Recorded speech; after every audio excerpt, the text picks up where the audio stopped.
What's happening, YouTube? Back in the Day Gamer here. Thanks for tuning into my channel, and today I'm coming at you with part 2 of my trip to the Southeast Game Exchange. That's right, it was so fun I couldn't fit it all into one. So let's roll the intro and get started.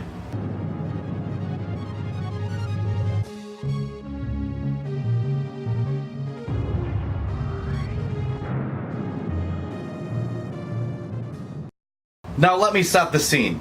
It's Sunday, not too early in the morning. We're waking up late, feeling a little groggy. I look on the nightstand, and this explains it all. It's my huge bar tab from the night before. But it was worth it, because we had a ton of fun. But we're waking up late. We're showing up to the convention later than we planned, so I'm missing the panels. Didn't get to see NES Addicts, didn't get to see BP Retro. I felt really bad because not only did I want to, but I said I wasn't going to do it. And what'd we do? Got drunk and stayed up too late, slept in. Well, it was vacation, so I don't regret it that much. But anyhow, since one of the panels was halfway through, I didn't want to be that guy and walk in, so I started doing some shopping. First thing I'm going to show you here, I want to thank Your Player 2's buddy Sean, because he comes up to me and says, "Hey, weren't you looking for this?" I was. I must have walked past it a ton of times and never spotted it, but lo and behold, he flags it down for me. Boom! Tengen Tetris.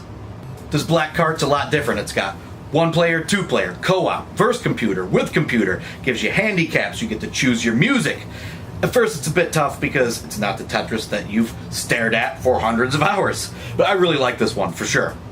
These score tally cutscenes with the dancing people really amused me. I'm not sure what's up with that, but so yes, I finally got it. Thanks, Sean. Then I snagged a bundle of NES games, got a good price, but the best of the lot is Clash of Demon Head. We got Yoshi's Cookie and Yoshi. I know why I haven't had either of those because they're terrible. Low G-Man, pretty good game, but I already had it. Q*bert, hadn't had Q*bert in my collection. Not a huge Q*bert fan, but I needed it. I got it, I have it. It's cheap. I think I scored it for probably $4 with that bundle. But the highlight of my NES lot. I really like the black cart Tengen Tetris, but this one right here, a game that is just a crime we never got over on this side of the pond. Ghostbusters 2! This is a repro made by Mr. BP Retro himself. People talk about this game all the time, but you definitely need to have this. The graphics are a little cutesy, which I'm normally not a fan of, but since it's Ghostbusters and, you know, it's comedy, doesn't matter, it's still a very good game. I especially like the Slimers. It's a total ton of fun. The controls and the sound are really good. It follows parts of the movie. Hear them in the courtroom fighting the Scoleri brothers. Kick ass! It really makes you wonder what other games we didn't get here and why. I'm storing it in my fancy smancy dust cover. Come on, focus, there we go. From J Love herself. She put all our logos on there. That was super nice of her. I wish I could think that far ahead to do things like that. Here I got a couple Famicom games, 2 really good ones. This one, ooh, shiny. I had to have it. It's a killer game. Salamander, sweet, clear blue cartridge. I've never seen a Famicom game like this before. Never been huge into shooters, but I was told that this game differs from other versions with alternate endings. I really like it. I'm definitely going to play more of it.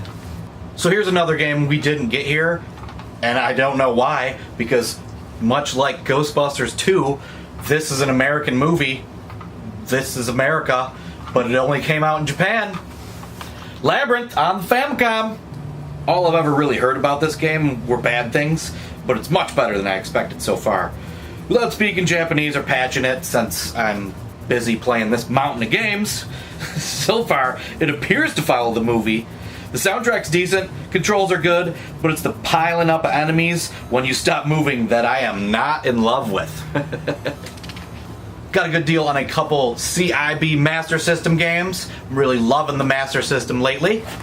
Kung Fu Kid, and Casino Games. Haven't played Casino Games yet, but Kung Fu Kid is a pretty decent title, and it's cheap. I only snagged, on Sunday, 3 Super Nintendo games. First one I've been chasing down, and it was cheap. Finally got it. Jurassic Park. Then, here's one I've wanted for a while. Never picked it up because I thought I had it, but I actually had the others. Now that I have this one, subset complete. But that is Addams Family. I'm a huge Addams Family fan. I really, really loved the first movie. I remember seeing it a few times in the theater back in the day.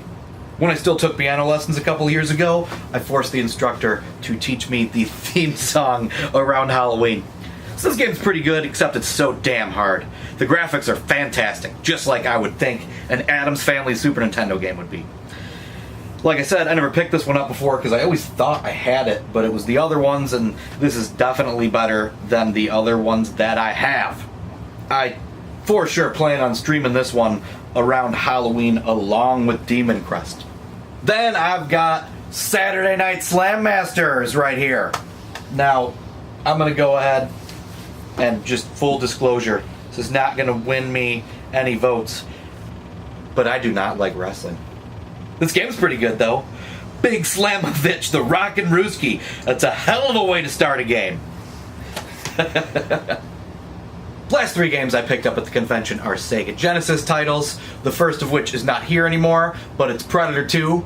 I bought that one for my 2 nephews that live in Charlotte. We visited with them after the convention, and I must admit, I played Fortnite. One of my nephews loves Fortnite. I watched him play it. He kept saying, you want to play, you want to play? So I tried it. Here's a picture of me playing Fortnite. I got my ass kicked by some 10-year-old. Had the headphones on. I swear he was laughing at me. If I ever find you, you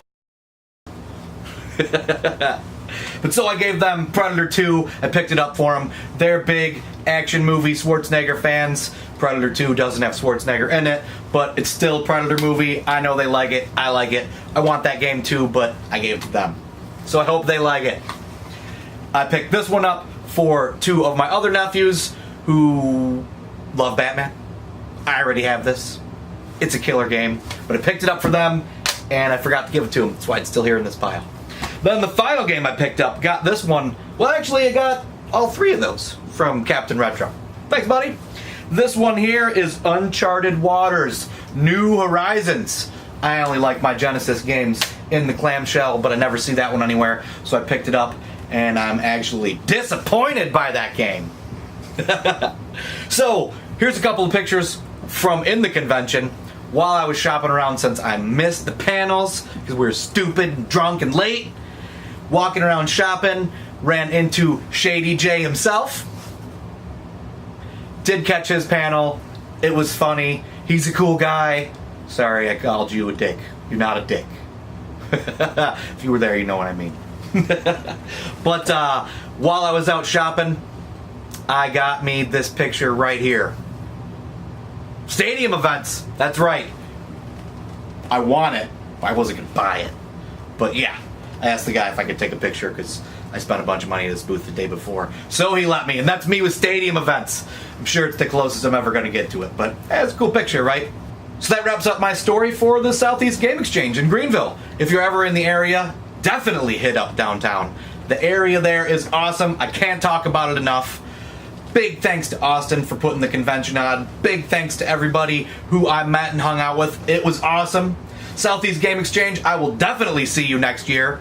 Like, comment, subscribe, all that jazz. And until next time, YouTube, keep it retro!